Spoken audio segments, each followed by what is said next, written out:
morning's presentations. So our next keynote speaker is Tim Lang, and Tim Lang has been Professor of Food Policy at City University of London's Centre for Food Policy. He has been engaged in food policy in academia, public research and debate, including in these critical times. He is very involved with Brexit for the food system in the UK. His abiding interest is how policy addresses the environment, health, social justice, and citizens. He introduced as our students know, he introduced the concept of food democracy in the 90s in response to the increasing corporate control and lack of consumer participation in the food system. And more recently, he has played a fundamental role in introducing and fostering the acceptance of the concept of sustainable diets, what we're discussing today. He has written and co-written many articles, reports, and chapters and books, and I will cite a few directly related to our conference. Books on sustainable diets, which he showed earlier, on food policy with an ecological public health perspective, on food wars, and an atlas of food, who eats what, where, and why, which won the Andre Simon Award in 2003. He writes frequently in the media. He has been a consultant to the World Health Organization, to the Royal Institute of International Affairs, and to many other organizations which I will skip, including being commissioner on the EAT Lancet Commission on Healthy Diets from Sustainable Food System, of which we heard about. He has received many awards, again, that I shall not list.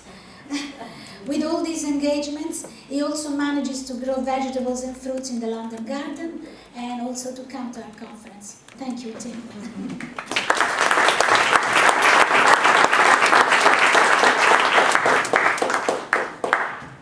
Thank you very much.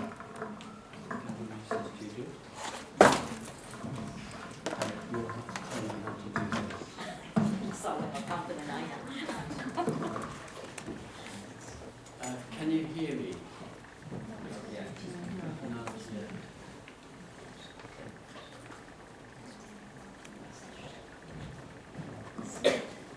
Yeah. Can you hear me now? Yeah? Okay. Well, thank you, Harriet, for a very rich discussion. Yeah, up a bit.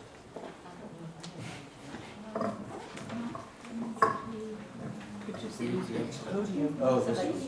Yeah, no, that's better. That's better. Okay, is that better? Yeah, good. I'm going to go into a lot of the territory that Harriet raised, but focusing mainly on the policy. What can we do? The challenge she put out. Nothing I think I'm going to say goes against what Harriet gave. Like Harriet, the slides are for you. So I put some with a lot of information on, but they're available, so you don't need to take notes. We know what the problem is. The problem is the policymakers don't agree with us. There is a gap between the consensus that has emerged now among science, among academics, even among some in the food industry, surprisingly. 20 years ago, no. Now many people, even some very big companies, are recognizing the crisis of climate change, the crisis of waste, the crisis of water. So this is me trying to be very short. What's our food problem? Basically, the rich world is eating unsustainably, and the poor world is not eating enough. And there is a mix of over, under, and malconsumption in all those worlds. In sub-Saharan Africa, there is a clinical problem of obesity. Sometimes in the same household, there is hunger and obesity. It's astonishing, unthinkable in the 1940s when the productionist approach to food became the global dominant position. exactly as Harriet was saying. Monoculture, put in fertilizers, spray chemicals to kill insects, push back biodiversity, and eat commodities processed in factories. Now we know that has created a health disaster. I'm a policy analyst. I spend my life, 40 years, trying to make sense of this complexity. If I have 2 minutes with a minister, I say this. We have a problem of how to integrate environment, health, economy, society, social justice, and governance. I come to that later. Because we know really strong evidence about all of these and more. Waste, water, biodiversity, so on. The list goes long. But we can say, dear minister, dear farmer, if you just think about production as a matter of money, you're forgetting about the environment. If you're a doctor dealing with health and the cost of diet into your health service, unless you talk about social class and inequalities and the social determinants of how people eat, you will not get resolution.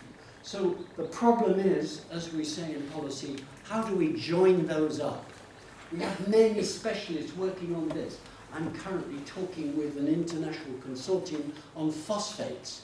Harriet put that picture of the phosphate mining. If I was Al-Qaeda, I would invade Morocco. It would have an immediate effect within 1 year. Okay. How have we got a situation where a food system can be so dependent upon one ingredient dug from the earth, creating a big hole? This is extraordinary. It bears no resemblance to food security. And this is actually becoming an issue. In fact, I find in my work, the only people who think long-term are the military, funnily enough.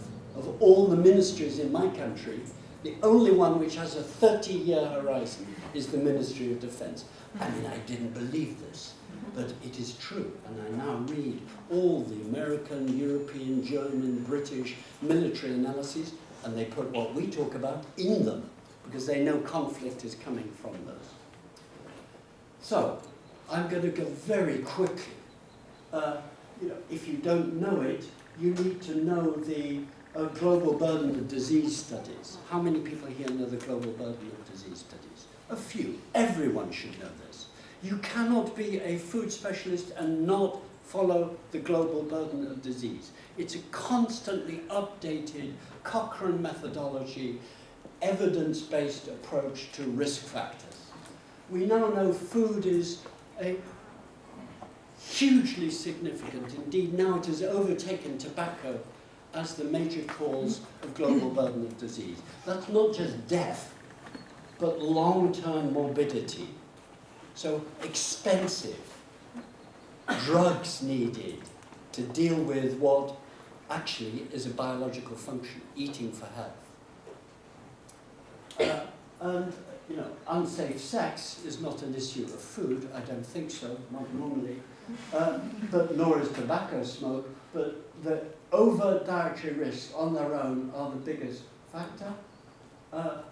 Systolic blood pressure, malnutrition of children and maternity, of pregnant women and post-pregnancy, high body mass index, how fat we are, glucose, cholesterol. This is a very sober account, and you need to know this. If you need to convince someone, you can just go to the global burden of disease stuff. This is a collaboration across the UN, but also with the World Bank. Where am I? Oh, I'm close to done. I've done a Harry. I should call it very good. How do I do it? Go back to the upper ones. This is doing a Harriet solution. World leader in PowerPoint. This is a study by the brother of the inventor of the World Wide Web, Mike Berners-Lee. It's a very nice study last year. It's very crude. I didn't know where you would all come from. I'm very glad to know the global reach. Here, we know broadly, there are arguments in public health nutrition, but broadly we know what a good diet is. Broadly. Well, there are differences, there are still arguments going on, but broadly. So this is taking the current consensus. Maybe it will all change, but the current consensus. How much fruit and vegetables, how much sugar and sweeteners, how much vegetable oils, how much meat and dairy. And then looking across the world, how are we measuring up? Actually, the world is not consuming enough meat and vegetables. Sorry, fruit and vegetables. Europe, this is UN Europe, not the European Union, so this is to Russia. Look how low we are in terms of fruit and vegetable consumption. And yet we think this is the Mediterranean diet. The truth is not one Mediterranean country is following the Mediterranean diet. Not one. Not one. Greece, the fattest country in Europe. Not one. Not even, look, Sub-Saharan Africa. This, you can look at this later. This is a very interesting, big overview. I want to go further into something Harriet alluded to. We use, in the world of public food policy, we use a term developed by Brazilians. Harriet referred to the Brazilian dietary guidelines, which have now been destroyed by the current president of Brazil. But Carlos Monteiro and the team at Sao Paulo University developed this notion of we need a new classification of foods. Not just nutrients, but sorts of foods. And they developed a three category classification: simple foods, processed foods, ultra-processed foods.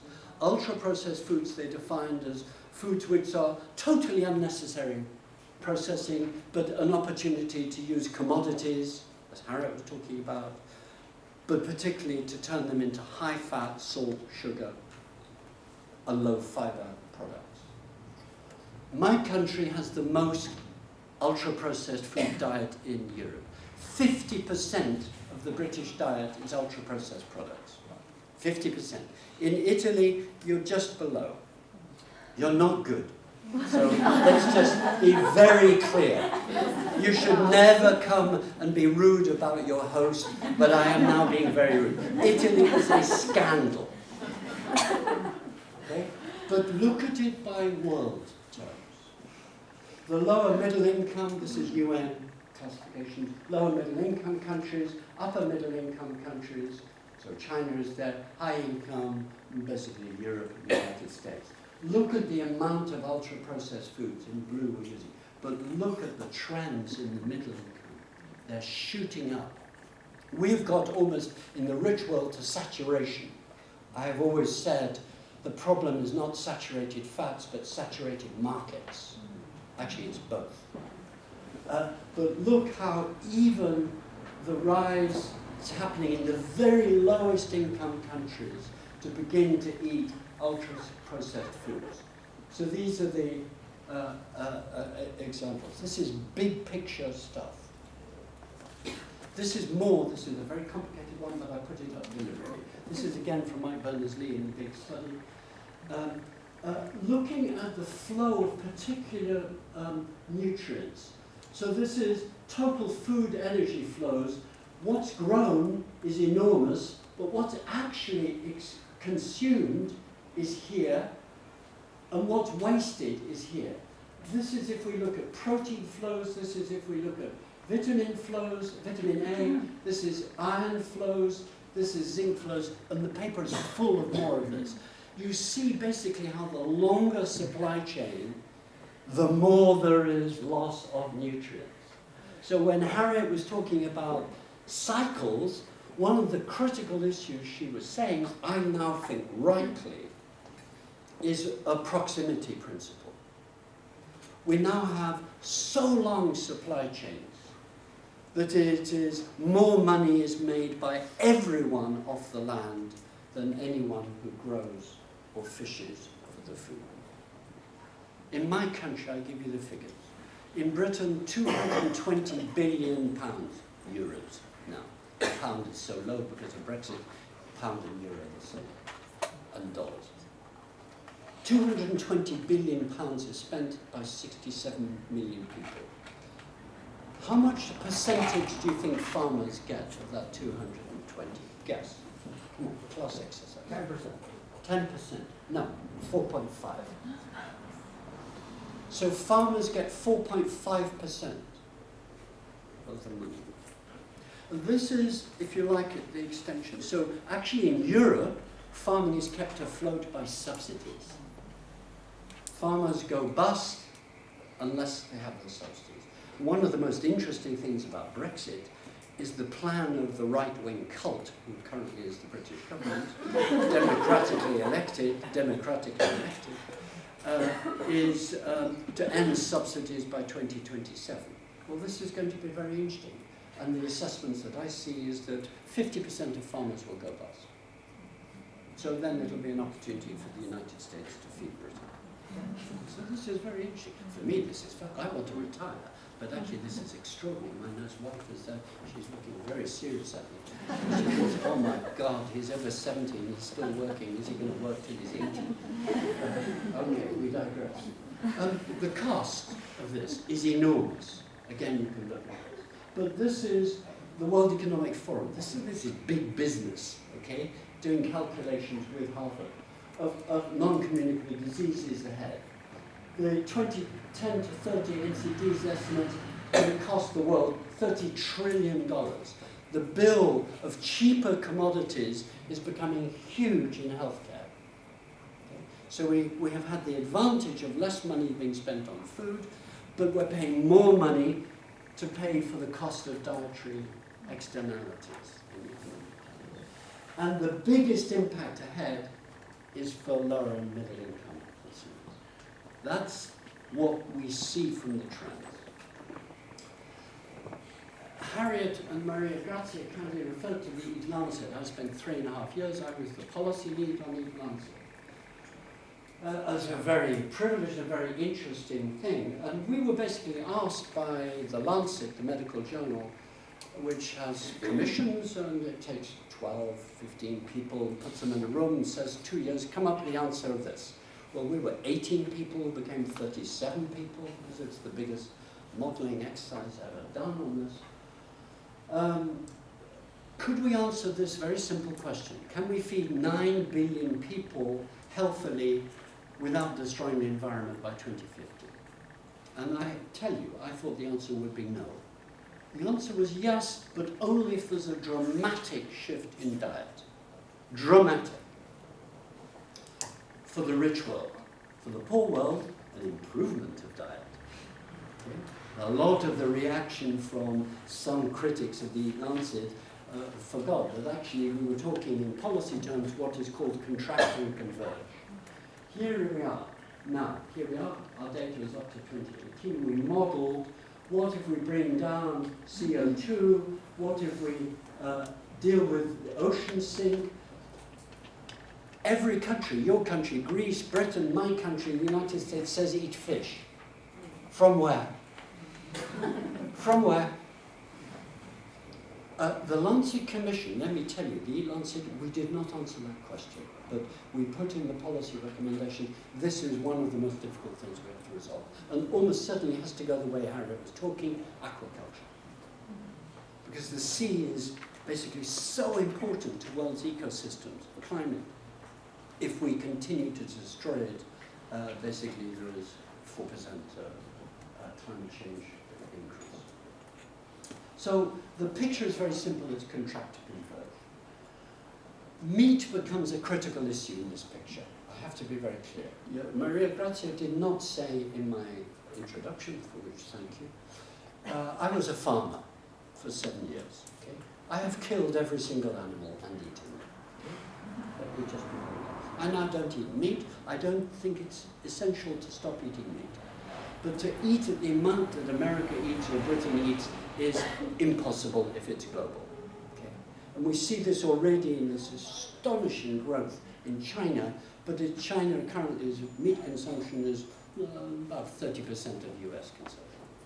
But the problem is the problem Harriet again raised with us, scale.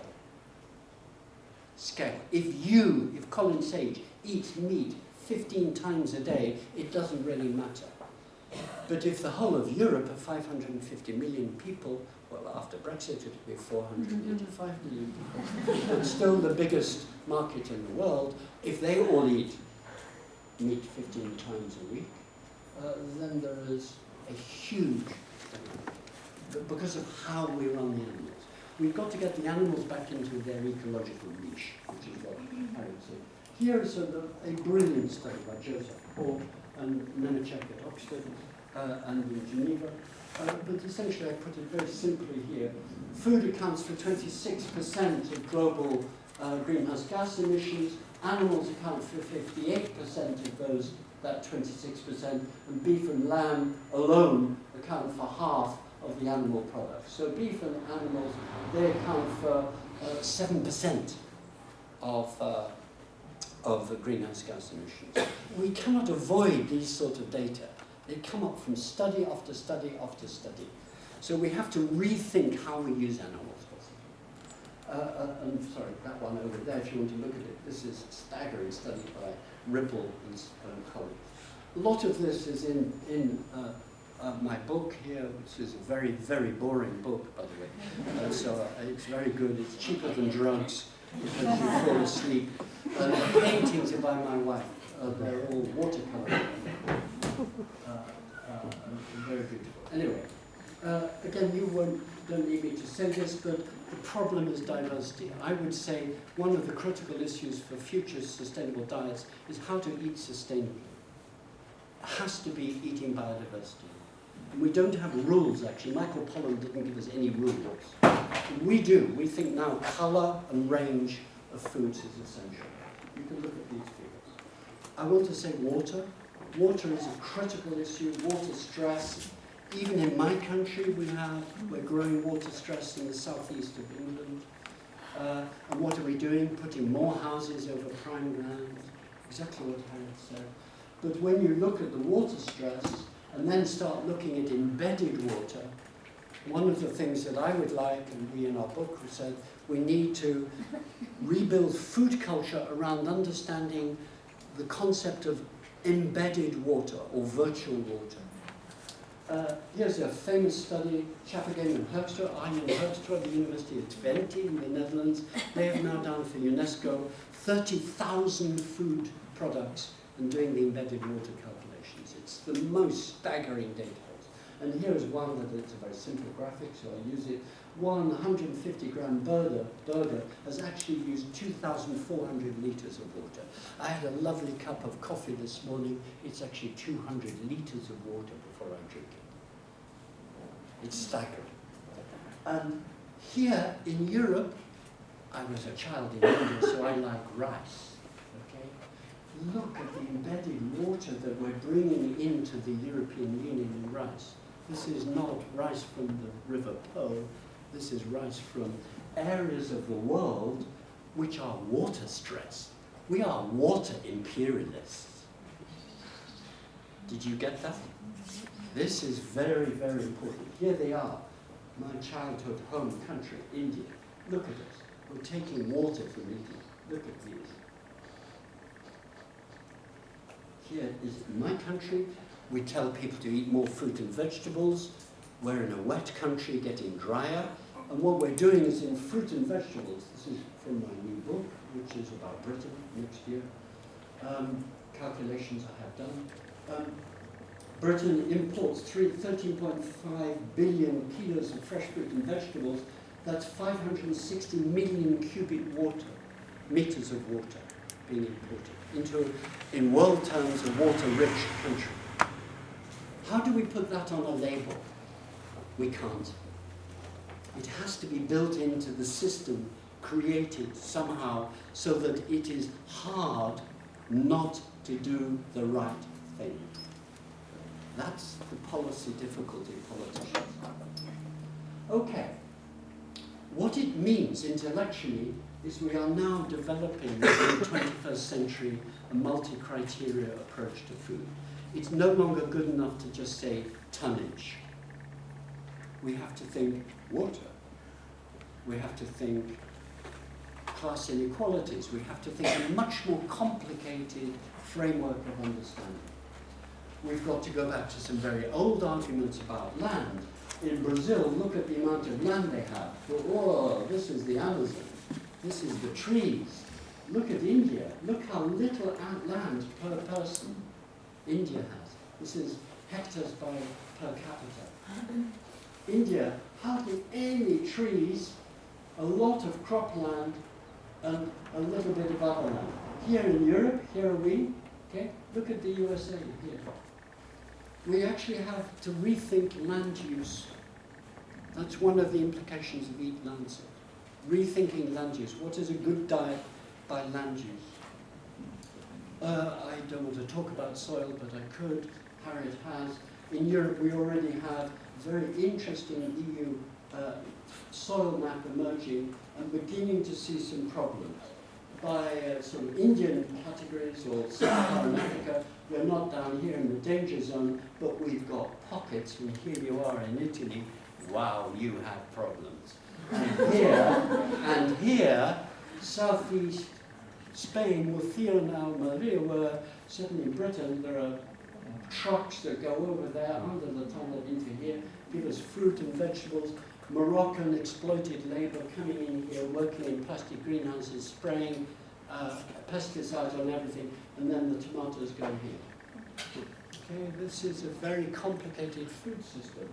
And here's from the Eat Lancet. I put this in so you can look at it, looking at greenhouse gases per food, land use per food, energy use per food, acidification potential, and eutrophication. So this is very useful. I put it in for you to use. And you've got, look, you can see basically, unfortunately, again, when we get to the meats, the impact goes higher. The data just are very solid in terms of thinking about this. Let me just say, what does this mean in terms of land use? It means globally, here at the bottom are the food products, you know, nuts, beans, fish, eggs, whole grains, meat, poultry. We don't need to increase in the next 20, 30 years any whole grain production. Well, we do a bit, but not much. So the yellow is what we do at the moment, the green is what Eat Lancet calculated we need to increase or decrease. We've got to dramatically reduce red meat production. We've got to increase incredibly nuts and seeds. That's something that no one talks about. That's getting to the diversity. The biodiversity comes there. And we've got to increase legumes by 75%, nuts and seeds by 150%, fruits by 50%, vegetables by 75%. This is huge change. What it means is less agriculture, more horticulture. That is what it means. You can look at this. This is by region. I put these in for you to look at if you want. I'm not going to go into them. But we know already if everyone just ate a healthy diet according to their country guidelines, the impact goes down and life expectancy goes up. But not enough. Not enough. Not enough. I'll leave that.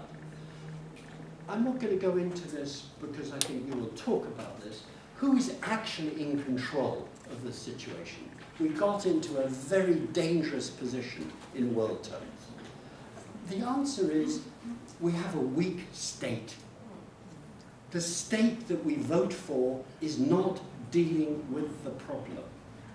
At the UN, there is something very interesting happening. At the state level, almost nothing is happening well.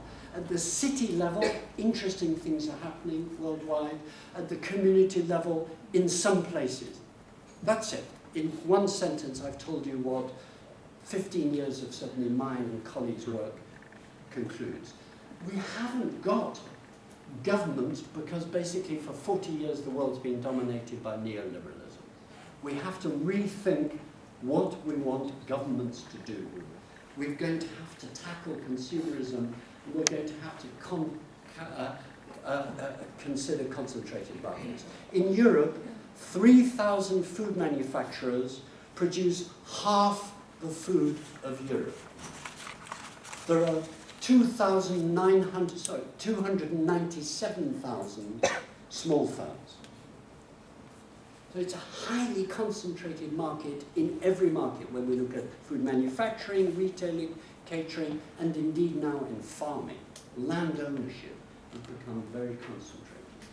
And this is, I don't know if you know this, Harriet will know this study, a very famous study in PLOS ONE, trying to understand where is power lying in the world's food system.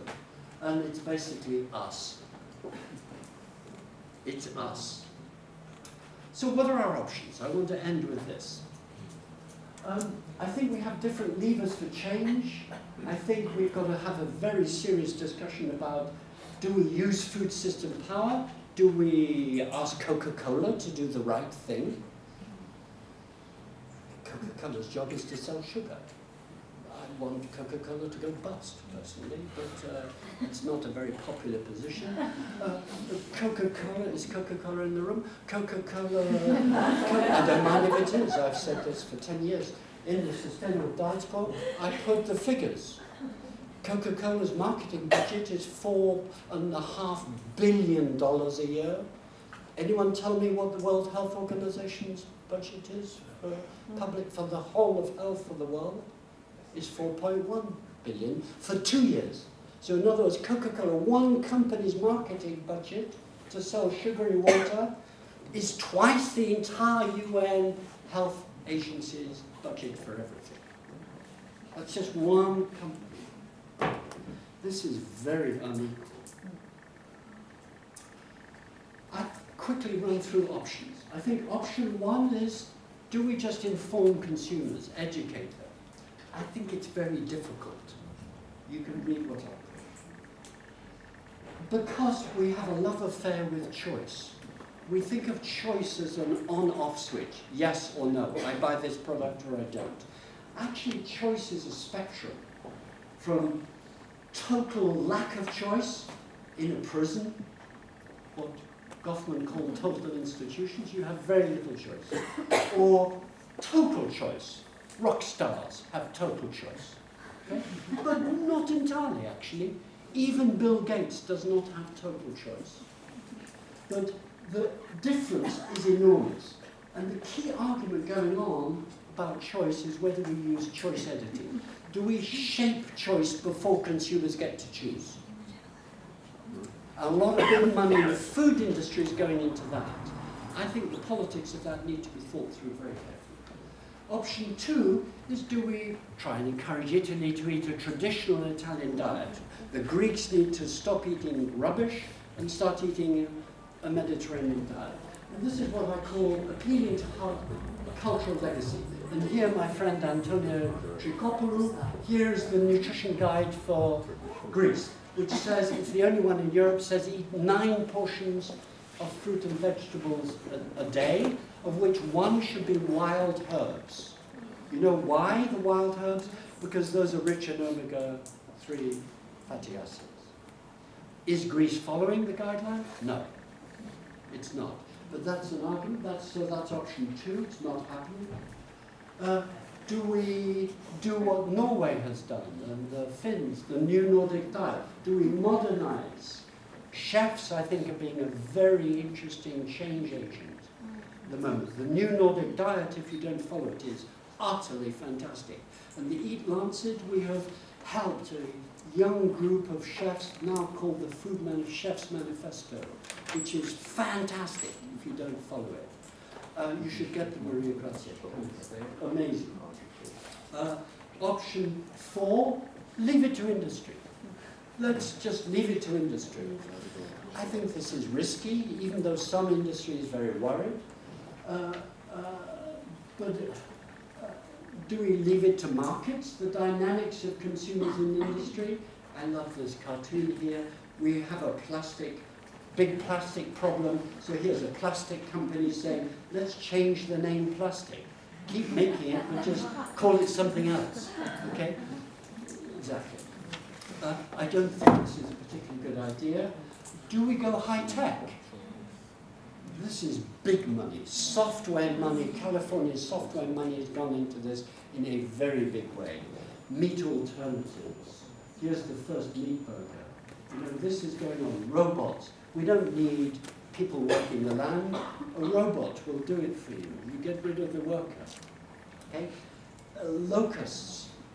The Netherlands has been the pioneer of locust farming, but so far it's mainly been used for fish farming. So not humans eating the locust, but the fish eating the locust. A lot of money is going into this. Or do we do? I'm a policy man. This is from the Nuffield Council. This is the famous ladder of interventions. If you don't know this, you should. Mostly we're down here. Do nothing. We're doing nothing at the moment. Up here is eliminate choice. In other words, make it impossible not to eat anything but a sustainable diet. What would that look like? I don't think that's going to be very easy. And here are the grades, guiding choice through disincentives. I'm now very interested in this. There is a very big movement of sustainable diet, health, animal welfare, environment, talking to finance houses about pulling investment out of ultra-processed foods. It's what's called the stranded assets argument. Why are we investing in coal-producing companies and putting the money into our pensions? We need to disinvest from food companies that are creating the problems. This is a very interesting new strategy. We've never had this. But basically, my own conclusion, and what Pamela Mason and I argued in our book, is that it's what we call the SDG squared strategy. We need sustainable diets to meet the Sustainable Development Goals. The UN has actually set us very good goals, and 166 targets. And food is 70 of those targets. And unless we use food to join our biodiversity, to climate change, to water, to externalized health costs, to social justice, to land availability, and so on, we will not be able to meet the SDGs. So we call that the SDG squared strategy. So my conclusion is, I think it is change or go bust. That's what the data is saying. Unless we change the food system, climate change is out of control. And I think before climate change, it's water, actually. But it's going to be very hard. Actually, what in policy terms it means, and I was talking with the minister of the German government 2 days ago about this in Berlin, we need to have Europe to create a multi-lever, multi-actor, multi-sector coherence to begin to get a grip of this in policy. And we're not doing that yet. But the key thing, a bit like Harriet, there is no single solution. Never listen to anyone who says the answer is this. Not true. Because the answer has to be complexity. I put up two. I spent a lot of time here. I think pressure is building up here in Europe. I'm ending with Europe. Forgive me those outside Europe. We have a very interesting process developing. But also the UN Decade of Nutrition Action has been weak, let me be honest. But I think it's been very good. We lost the argument at the FAO and UN to have sustainable dietary guidelines. We wanted, many of us wanted, and the scientific PrepCom agreed we wanted sustainable dietary guidelines to be the goal from ICN2, from the International Conference on Nutrition 2. It was ruled out. The Germans actually and the Brazilians stopped it actually. But anyway, we won't go there. But we are where we are. But I think there are some very good things happening. I think the city level is very good. Here in Italy, I said rude things about Italy. I now say a very nice thing about Italy.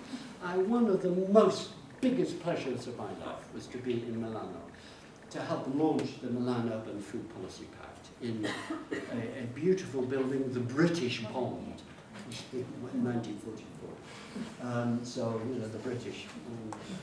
Anyway, I can be rude about my country, you can't, of course. The Milan Urban Food Policy Pact, that process is going very well, indeed, and is being built into C40 and DCLAY and all of those local authority, city-to-city negotiations. So I'm actually optimistic, to summarize. If I have 1 minute with the President, I use this. Minister, we must have a food system and dietary advice which links health to social values, to quality, to environment, to governance, to economy. And under each of these, when you look at them, you will see everything I've talked about and everything Harriet talked about can be done under this. But what it means is multi-criteria policy, public engagement, a process of change has to begin fast, or else we are in trouble. It's about reconnection, basically, exactly as Harriet said. So there we go. That's it. Bye-bye. Thank you.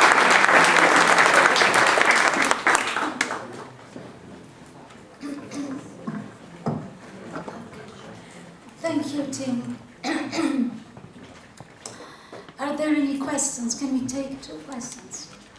We are late. Yes.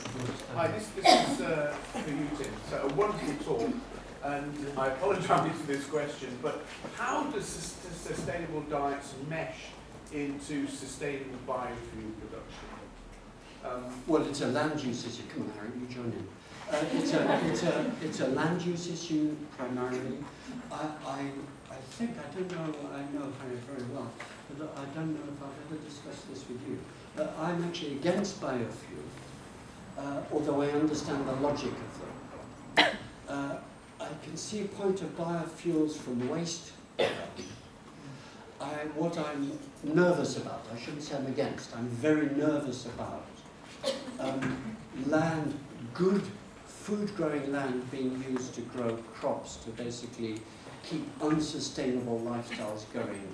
So a car or bus from, well, I accept a bus driven by biofuels more than a car driven by biofuels. I think it's basically a land use issue. But I'm not intrinsically against biofuels. I think the problem is it was seen as a technical fix for a fossil fuels problem. So for me, it's land use. Yeah, I completely agree with that. I'll just give a positive example. For instance, cities, to return to Tim's point about the positive, to point Tim's point about the positive role of cities right now, is composting is a huge issue, and if we reduce food waste, as I said, then that would be less of an issue, but it would still be an issue. We need to do it, and we need to do it at different scales. So neighborhood scales are often a problem because of regulations, for good reason, animals and so on. But also you can do large-scale high-tech, as we're starting to do in Toronto, generation of methane for domestic use. In the city out of municipal compost. But all of that has to be organized as a matter of public policy at regional scales. And again, it would be to try to close the loops as much as possible, both between the products and also the territory where things are happening. Can we take another question, Clara, and then we will have time this afternoon. Let's talk over coffee. Shall we talk about coffee? Okay. No.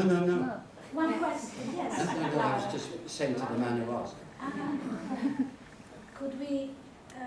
Can we have another question, and then you can continue over coffee? Clara. Okay.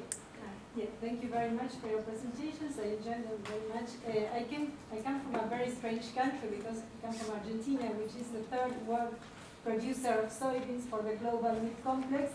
But it is also the 2nd producer of organic food in terms of hectares. So it's a very strange country. We have a neoliberal government, but we are experiencing the 5th crisis. And nowadays, even Coca-Cola is going bust. So in my country. Good. So it's a very strange country. My question is, in the case of the presentation by Tim, the issue of power came in the last presentations, in the last slides. But I would like to return to the slide by Harriet where you put the word debt, no? And you focused on farmers' debt. But what happens with the countries that have a very huge debt that has to be paid with dollars that came from exports? That is the case of Argentina and Brazil, for instance, but lots of South American countries are in this situation. So it is a big macroeconomic issue that I have to put emphasis on. No? And the other thing is, first we told farmers that they should be productive, that they should increase yields. Now we are telling farmers they should be less productive, but turn to a more environmental cycle.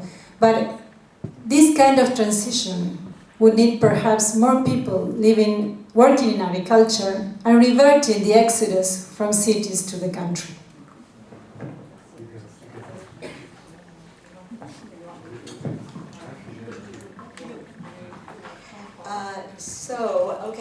I'm just going to do this, be a little creative here. The debt for governments is, that started with the debt crisis, as we call it, and it didn't have to happen. There were alternatives that were proposed and had a lot of momentum, more momentum behind them. And the G7 was created and a few others to turn the IMF into a debt collection agency, to insist that third world countries would, and everybody would, and it was also clear to some of us that when that began in the third world, it was going to come to us. Everything that begins somewhere comes back. We just call it the fiscal crisis. But, it's the same thing.